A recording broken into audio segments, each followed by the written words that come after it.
Oke. Apa sudah terlihat di layar handphone ataupun Sudah. layar? Oke.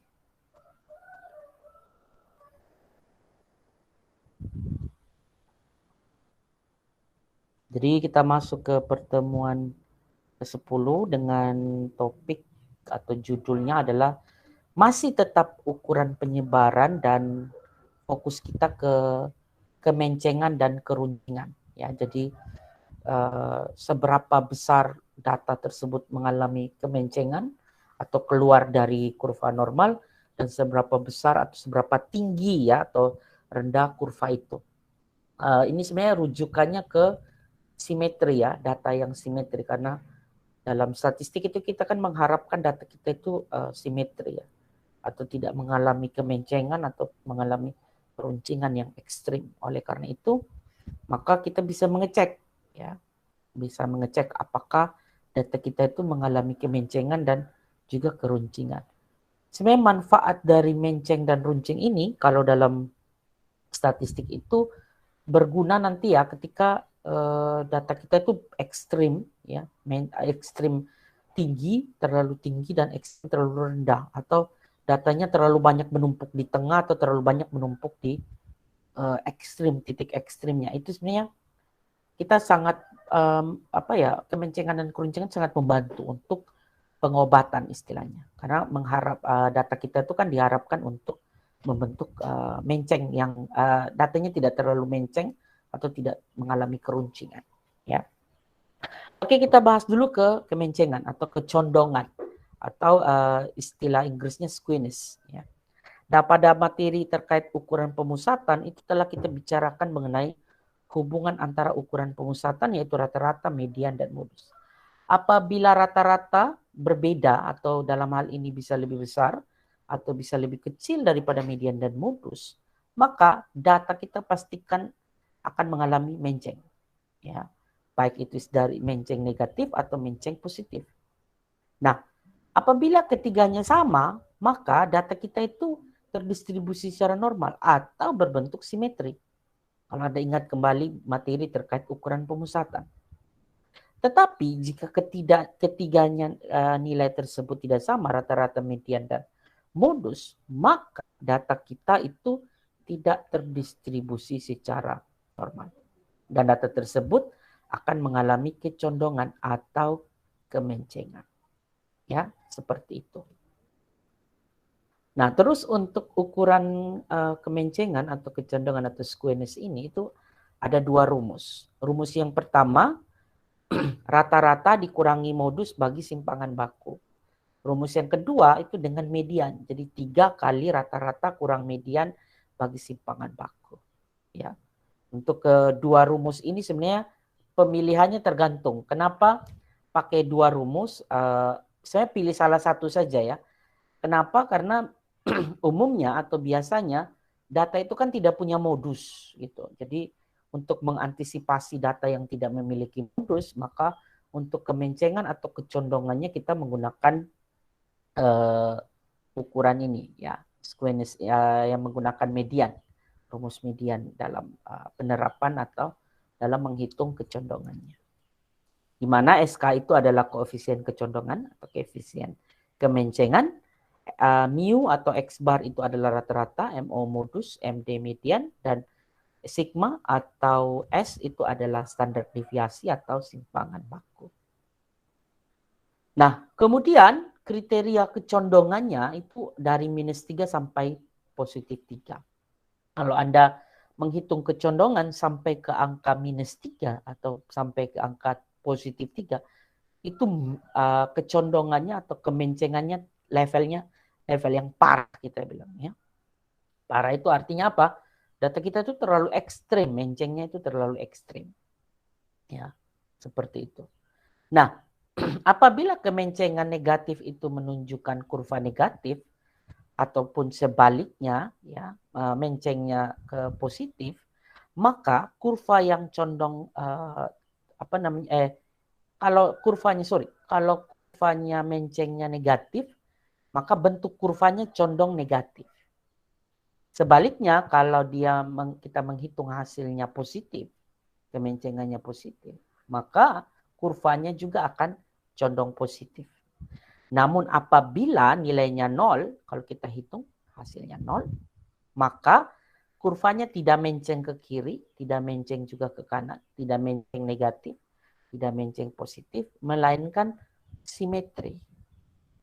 Nah, sekarang bagaimana coba kita akan hitung di simulasi soal ya terkait kecondongan. Nah, di sini berdasarkan hasil pertanian Pak Umbu, kita diminta untuk menghitung koefisien kecondongan. Tapi untuk dua jenis data ya, coba kita hitung untuk data yang sudah dikelompokkan maupun data yang tidak dikelompokkan. Ya, seperti itu. Oke, sekarang kita hitung dulu atau kita selesaikan untuk yang penyelesaian kecondongan untuk data yang tidak dikelompokkan. Untuk data yang masih sifatnya data mentah. Ya. Oke, saya minta Anda lihat kembali catatan Anda, rata-rata, median, modus, dan simpangan baku. Untuk hasil pertanian Pak Umbu, untuk data yang tidak dikelompokkan. Oke, sekarang ke rata-ratanya dulu, nilai rata-ratanya, data yang tidak dikelompokkan. Kemarin kita hitung dapat hasilnya berapa?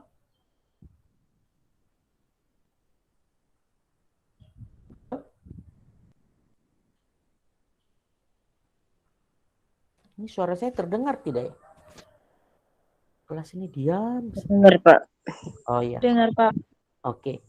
Silakan lihat kembali catatan Anda waktu kita menghitung rata-rata hasil pertanian Pak Umbu. X barnya berapa?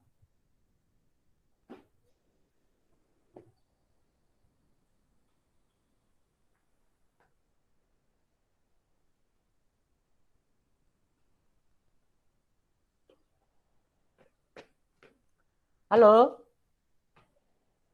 Ini kelas sebanyak ini nih menghilang kemana? Rata-ratanya dia Pak, ini 48,46 kg. Oke, itu dia. Terus modusnya, medianya sorry. 50. 50. Modusnya, ya. Modusnya 50 Pak. oke. Baik, sekarang coba kita masukkan ke rumus. Rumus yang pertama tadi SK sama dengan X bar kurang modus bagi simpangan baku.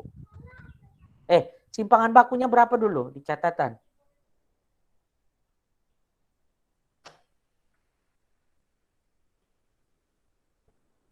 Simpangan baku.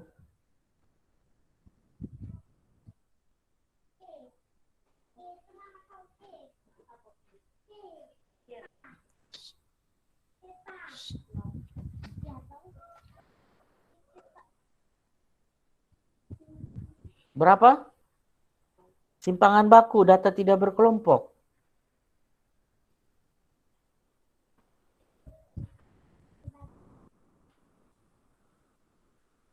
Waduh, ini Anda mencatat tidak ini ya?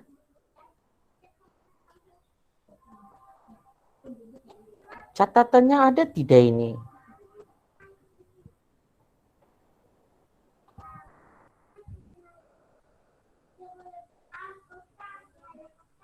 Berapa?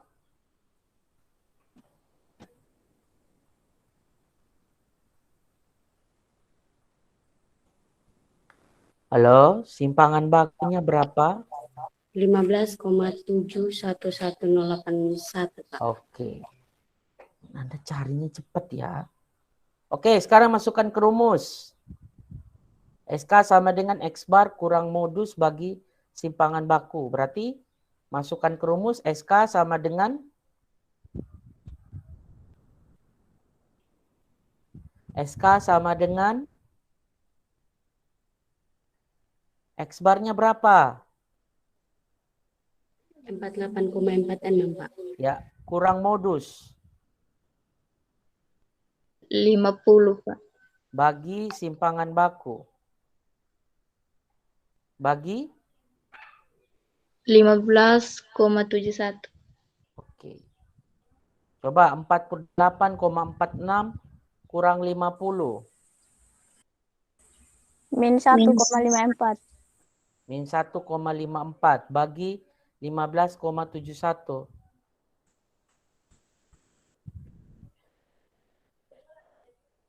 min 0,0980 dan seterusnya. Jangan baca begitu. Tulis semua lah. Baca semua. Jangan seterusnya. Yang boleh omong seterusnya saya. Min 0,09803. Nah, maknanya apa? Ya, maknanya bahwa data kita ini kemungkinan mencengnya menceng negatif ya. Negatif 0,09. Ya, mencengnya kemungkinan ke kiri ini data. Ya. Oke, coba kita pakai rumus yang satu lagi. SK sama dengan 3 kali X bar kurang median bagi simpangan baku. Atau sama dengan SK sama dengan 3 kali 48,46 kurang 50 dibagi 15,71. Sorry. 48,46 kurang 50 dapat berapa?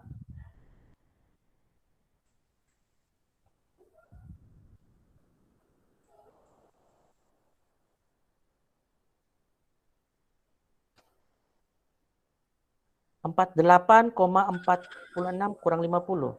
Berapa? Min 1,54. Kali 3. Aduh, sorry ya. Min Min 4,62. 4,62. Dibagi 15,71.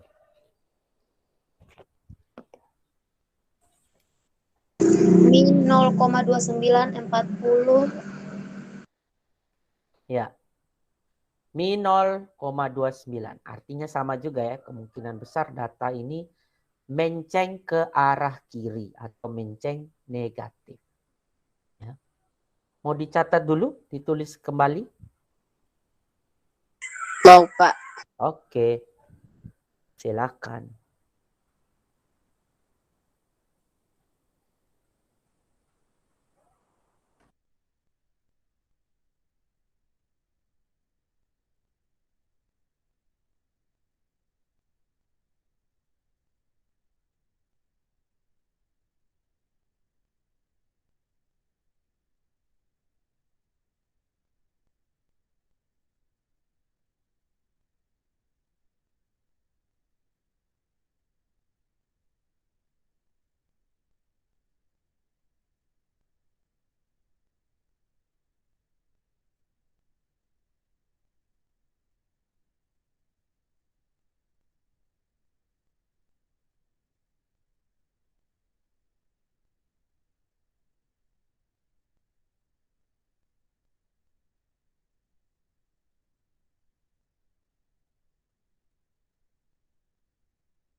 Oke, sudah? Sudah, Sudah? Pak. Sudah, Pak. Sudah, Sudah Pak. ya? Oke, baik. Sekarang kita pindah ke data yang berkelompok atau data yang sudah dibuatkan distribusi frekuensi. Nah, sekarang lihat kembali catatan Anda untuk nilai rata-rata, median, modus, dan simpangan bakunya. Coba lihat sekarang nilai rata-ratanya. Kita dapat berapa kemarin waktu nilai rata-rata data yang berkelompok?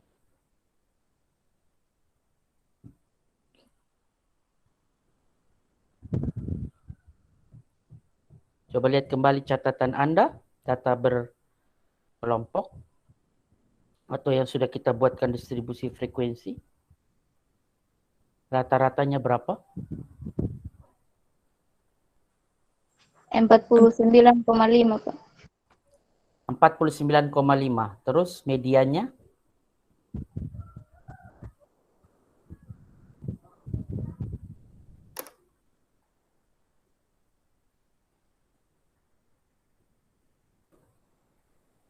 Media. 49. Oke, modusnya?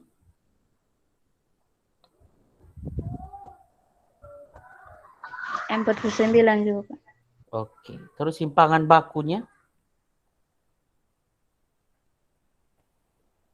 Simpangan bakunya, ayo. 14, Pak.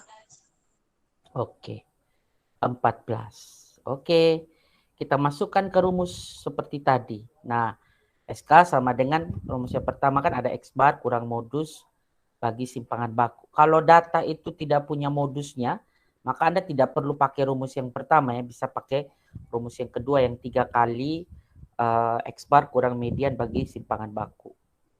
Terus kita masukkan angkanya, SK sama dengan 49,5 kurang 49 dibagi 14. 49,5 kurang 49 berapa? 0,5. 0,5 bagi 14. 0,035. Oke. Nah, ini kemencengannya positif ya. Sedangkan data yang tadi, data yang masih mentah, itu mencengnya negatif. Nah, kalau Anda sudah dihadapkan dua perbedaan begini, mana yang Anda akan pilih? Nah, yang Anda akan pilih tentunya ya, data sebelumnya tadi, data yang belum dikelompokkan atau tidak dikelompokkan. Kenapa yang sebelumnya kita pilih? Karena data yang tidak dikelompokkan itu kan original, data yang masih asli. Sedangkan data yang telah dikelompokkan ini dalam distribusi frekuensi ini, itu kan data yang sudah tidak tidak murni lagi, tidak asli lagi. Data yang kita sudah kategorikan seperti itu. Ya, tapi bahwa kalau kita punya data yang sudah dikelompokkan ya kita mau tidak mau harus hitung gitu. Walaupun terdapat sedikit perbedaan. Ya, karena sudah saya jelaskan juga bahwa data yang data berkelompok itu kan sudah hilang identitas keaslian atau identitas murni dari data tersebut. Ya. Terus kalau kita masukkan ke rumus kedua atau rumus yang satunya lagi, 3 kali X bar kurang median bagi simpangan baku atau 3 kali 49,5 kurang 49 dibagi 14. Ini juga kemungkinan hasilnya menceng positif ya. 49,5 kurang 49 dapat 0,5 tadi ya. Lalu dikali 3 dapat hasil berapa? 1,5. Lalu dibagi 14?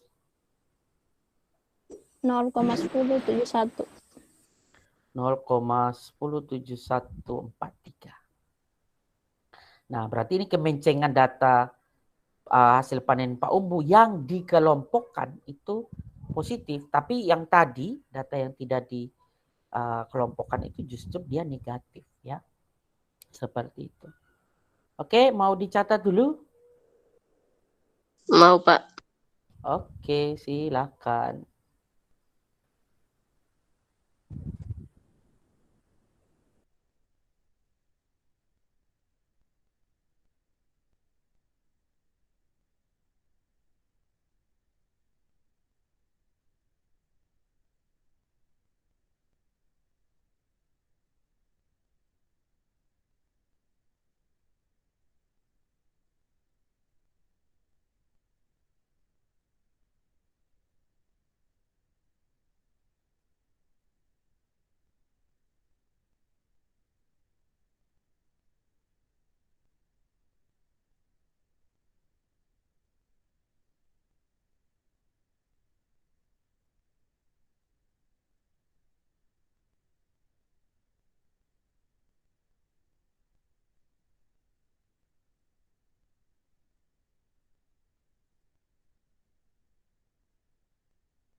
Sudah? Sudah belum? Sudah, Pak. Sudah, Pak. Sudah, Pak. Baik, kita lanjut ya ke gambarnya tadi ya. Saya bilang kalau data kita negatif ya, tadi ada hasil kemencengan negatif. Nanti kurvanya itu kayak bagian kiri ini. Ya. Sedangkan kalau dia positif itu kayak seperti ini. Tapi kalau hasilnya 0, dia terdistribusi secara normal. Nah, untuk menguji apakah data itu normal atau tidak itu banyak sekali ya alat uji untuk mengeceknya. Nanti kita akan bahas lebih lanjut di mata kuliah statistik inferensi dan juga dan juga di mata kuliah pelatihan analisis statistik juga akan kita bahas ya bagaimana mengoperasionalkan cara menguji normalitas seperti itu, uji kenormalan suatu data ya. Oke, kita pindah ke kurtosis. Kalau kemencengan tadi atau kecondongan kan mau tahu atau mau lihat seperti apa data kita itu mengalami kemencengan ya, seberapa besar dia menceng. Kalau keruncingan, kalau kita lihat ke kurva tadi itu ketajaman puncak dari data tersebut ya. Ketika ukuran makin tinggi puncak ya dia semakin datanya makin menumpuk di tengah. Tapi sebaliknya kalau datanya justru makin landai ya makin tidak runcing itu menunjukkan datanya justru memuncaknya itu di ujung. Jadi data ekstrim ya, data yang terlalu tinggi atau data yang terlalu rendah itu mengumpulnya di situ ya. Sehingga ukuran keruncingan itu akan menyebut kepuncakan atau ketinggian dari kurva. Nah, untuk mengukur keruncingan dari suatu kurva dapat dilakukan dengan perbandingannya dengan kurva normal atau simetri. Nah, gambarnya seperti ini. Kalau datanya tidak normal, maka ada dua kemungkinan. Terlalu tinggi, itu kita sebut dengan leptokurtik, atau datanya malah terlalu landai, yang kita sebut dengan platikurtik. Ya. Sedangkan kalau datanya itu normal, dia terkategori mesokurtik. Nah, ini kalau secara terpisah ya, mesokurtik inilah yang kita harapkan datanya tidak menunjuk leptokurtik atau tidak menunjukkan platikurtik seperti itu. Nah, bagaimana kita bisa tahu? Ya, kita pakai rumus. Pertama untuk data sedikit perbedaan ya, ada data yang pakai data dikelompokkan dan data tidak dikelompokkan. Ya, kalau data tidak dikelompokkan, ya untuk rumus keruncingan atau alfa 4 ini adalah 1/n sigma X kurang X bar pangkat 4 dibagi dengan simpangan baku pangkat 4. Ya. Di mana alfa 4 itu adalah keruncingannya, X itu adalah nilai setiap data, N itu adalah jumlah data, dan X bar itu adalah rata-ratanya. Sedangkan S adalah simpangan baku atau sigmanya itu adalah simpangan baku. Nah ini rumus untuk simbol populasi ya. Kalau untuk simbol sampelnya ya tinggal ganti aja sigmanya dengan S. Maknanya tetap sama, hanya saja ya tergantung kita konteksnya populasi dan sampel. Tapi ingat ya kalau dalam statistik jarang sekali kita menggunakan populasi, sangat jarang. Paling umum itu kita biasanya pakai sampel. Kemudian data kalau data yang dikelompokkan, rumusnya kalau kita lihat sama, hanya saja di sini alfa 4-nya di rumusnya itu ada 1/n dikali sigma F atau dikali dengan frekuensi. Ya. Kemudian X-nya kalau data tidak dikelompokkan itu nilai setiap data, sedangkan kalau di sini nilai X itu adalah nilai tengah kelas. Ya. Kemudian X bar itu adalah nilai rata-rata dan simpangan baku. Ya, itu sigma atau S itu adalah simpangan bakunya. Sehingga rumusnya kalau kita lihat ya alfa 4 sama dengan 1/n sigma F X kali X bar dipangkatkan 4 dibagi simpangan baku dipangkatkan 4. Oke, ini hasilnya ya. Kalau kita dapat alfa 4-nya di atas 3, maka data kita itu akan terdeteksi sebagai data yang leptokurtik atau data kita terlalu banyak menumpuk di tengah, ya, terlalu meruncing. Kalau Anda lihat warna biru itu kurvanya itu tinggi sekali, ya. Sedangkan kalau data kita hasilnya 3, maka data kita itu akan mencapai yang namanya mesokortik atau data normal. Tapi kalau di bawah 3, maka dia akan landai sekali atau mendatar. Atau kita sebut sebagai platykurtik. Ya, seperti itu. Nah, sekarang coba kita kerjakan untuk hasil panen dari Pak Umbu ya selama 15 hari itu, baik untuk data yang dikelompokkan maupun data yang tidak dikelompokkan. Oke, kita penyelesaian dulu ya untuk keruncingan ini untuk data yang tidak dikelompokkan. Nah, di sini ada data ya, datanya data mentah. Kita susun dulu. Sama ya, Anda mau susun ke samping begini boleh, susun ke bawah juga boleh ya. Kemudian kita perlu data apa? Rata-rata, kita harus hitung rata-ratanya dulu ya. Untuk data yang tidak berkelompok. Setelah kita hitung rata-rata, lalu kita kurangkan setiap data ini dengan nilai rata-rata. Berarti 15 kurang 48,4667, 35,4 kurang 48,4667, dan seterusnya. Nah, kita sudah pernah hitung yang lalu ya, cara hitungnya. Kemudian setelah kita menghitung X kurang X bar, lalu kita pangkatkan dengan 4. Ya, sesuai rumus kita pangkat 4, hasilnya seperti ini ya, lebih besar hasilnya ya. Nah, terus setelah itu kita jumlahkan, ya, jumlahkan sigma. Ya. Kita dapat hasil 2.491.159,5591. Nah, lalu kita bagi dengan 1/n. Ya, atau langsung kita bagi dengan 15. Kemudian simpangan bakunya ya, yang 15,71 tadi kita pangkatkan dengan 4 ya. Maka kita dapat hasilnya 16.077,3039, lalu kita bagi dengan hasil yang pangkat 4 tadi, simpangan baku pangkat 4 dapat 60.912,264. Lalu yang terakhir dapat hasil akhirnya 2,7. Ya. Kalau 2,7 kira-kira kurva kita ini masuk kategori apa? Apakah data platykurtik, mesokurtik, atau platykurtik? Atau leptokurtik, sorry. Berdasarkan kriterianya tadi. Platykurtik. Platykurtik. Apa?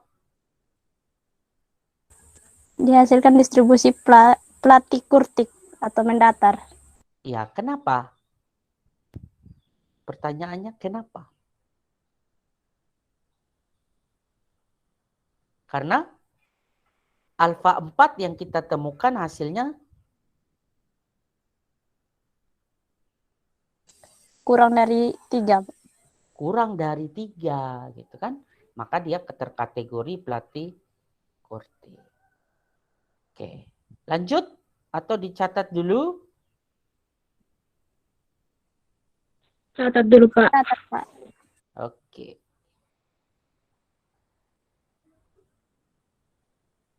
Sekalian Anda lihat juga ya waktu pangkat 4 itu hasilnya benar tidak, waktu dijumlahkan benar tidak ya. Itu saya kemarin pakai Excel ya biar cepat.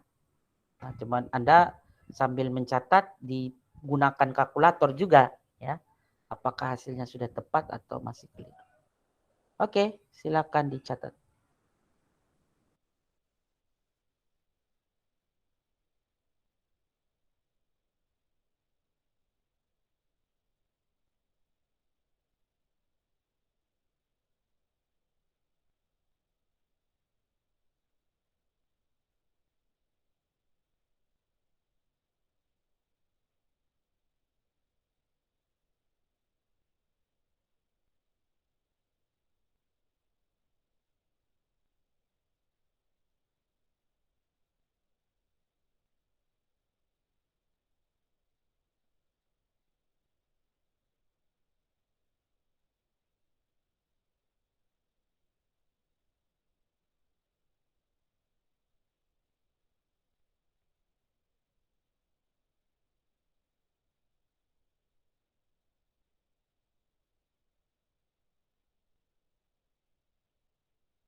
Oke, sudah? Sudah, Pak. Sudah ya? Oke, baik. Kita lanjut ke data yang sudah dikelompokkan. Sekarang, apakah dia masuk mesokurtik, platikurtik, atau leptokurtik? Nah, di sini kita punya data dulu ya, harus punya data mentahnya dulu terkait yang data hasil panen itu yang sudah kita kelompokkan, hasil pertanian Pak Umbu itu. Lalu seperti biasa kita harus mencari rata-ratanya dulu. Ya, dengan cara nilai frekuensi dikali nilai tengah kelas ya. Lalu kita jumlahkan, lalu kita bagi dengan frekuensi. Ya, setelah kita bagi dengan frekuensi, dapat hasilnya 49,5. Nah, hasil di rumus tadi, hasil dari rata-rata ini kita akan cari dengan selisihnya dengan nilai tengah kelas. Jadi nilai tengah kelas ini, ya, setiap nilai tengah kelas kita kurangkan dengan rata-rata. Ya. Nah, karena ini tidak terlalu panjang ya, coba Anda hitung, bantu hitung ya. X kurang X bar berarti 21,5 kurang 49,5. Dapat berapa? Min 28. Terus 35,5 kurang 49,5.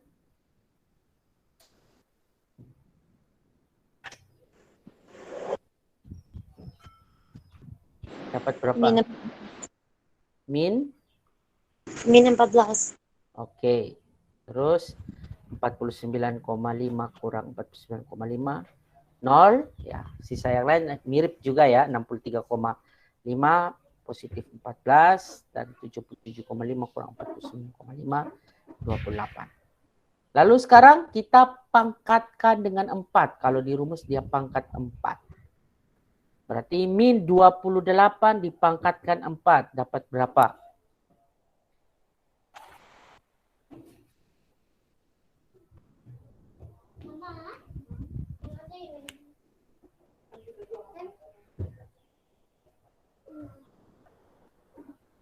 Min 28 pangkat 4.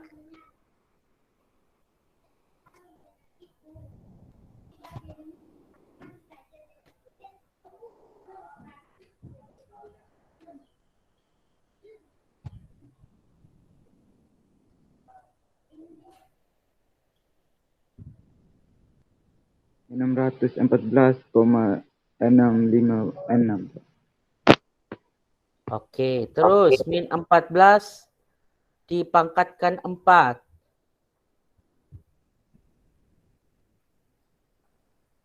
Min 38461. Tidak mungkin min. 38.416. 38.416. Oke. 0 pangkat 4. 0. 14 pangkat 4. 38.416. Terus 28 pangkat 4 juga tadi sama ya. 614.650. Lalu dikali dengan frekuensi. Berarti di masing-masing kelas itu dikali ya. Berarti 614.656 dikali 1.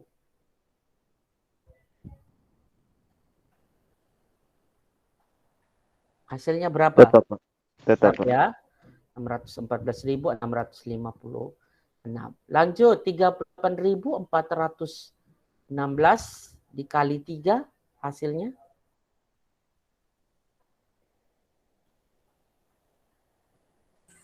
$115.248. Oke, 0 dikali 7.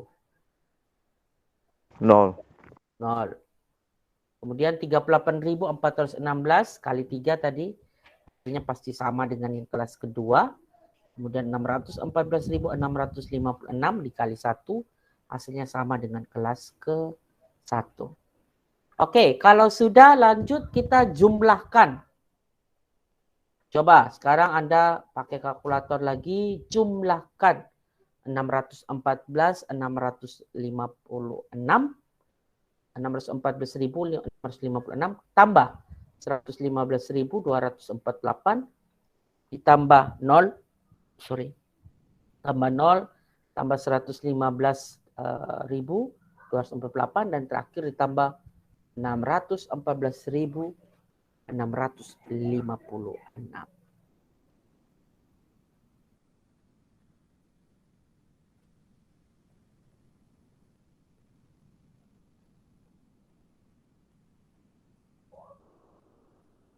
Dapat berapa jumlahnya? Pasti juta ini. 1.459.808. Oke.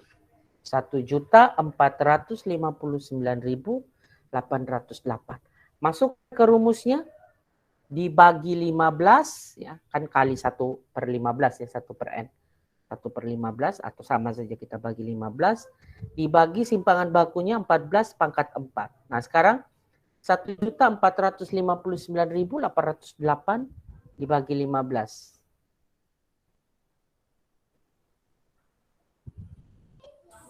97.320,533. Lanjut, 14 pangkat 4 dapat berapa?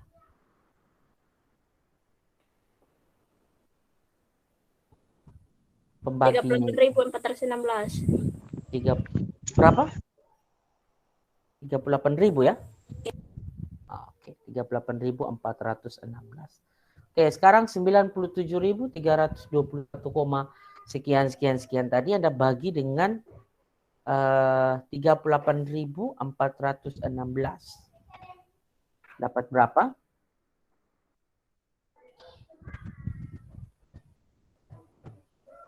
2,5333. 2,5333333. Oke. Berarti ini terkategori apa dia? Lepkurtik, mesokurtik, atau platikurtik? Keruncingan kurvanya ini. Kalau hasil akhir atau alfa 4-nya 2,5.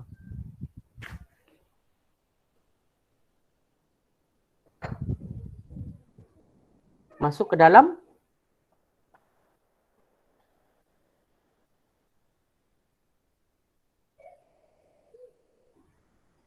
Dalam mana kategorinya? Platikurtik. Platikurtik ya. Kenapa platikurtik? Karena Kurang dari karena alfa 4-nya, nilai alfa 4 atau nilai kurtosisnya atau nilai keruncingan kurang dari 3, Pak. 3. Oke. Sudah dicatat atau mau dicatat dulu? Mau dicatat, Pak. Iya, silahkan.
Oke, sudah selesai? Sudah, Pak. Sudah ya? Oke. Ya, ini keruncingan data terkategori ke dalam kenapa bergeser? Ke dalam pelatih kurtik ya, karena nilainya tadi di bawah 3. Oke, kita lanjut ke tugas keempat. Ya, jangan lupa kerjanya 1 minggu secara individu ya, dan ingat formatnya ya tulis tangan, bisa dibaca lalu kumpulkan di Google Classroom. Itu. Oke, sampai di sini ada yang ingin ditanyakan terkait materi kemencengan dan juga keruncingan?